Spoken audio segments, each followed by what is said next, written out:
De vraag is eigenlijk weer niet voor het eerst gehad van de quarter-life crisis. Nu ga je het de verkeerde kant op. Dat ze dat... toen we zien begonnen met deze podcast, was dat voor mij wel. Maar dan voel ik me ooier werden. Zijn eigen risico op zijn lieg steunt. Dus, dan voel ik me oud. Oei. Er zijn denk ik al een paar luisteraars nu depressief al. Die zijn nu in het loggen op mijn CZ om even te kijken wat ze allemaal... Ik bestem mijn eigen risico weer op. Oh nee. Kak. Dan zou ik me oud voelen, zo gezegd. Ja. Maar dat is het nog niet dat ze in de spiegel kijkt. Nee. Nou, Tom, doe ze eens net van Waal. Ja, dat klopt. Nou...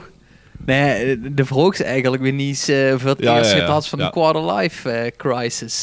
Nu ga je het de verkeerde kant op. Dat ze dat... toen we zien begonnen met deze podcast, was dat voor mij wel.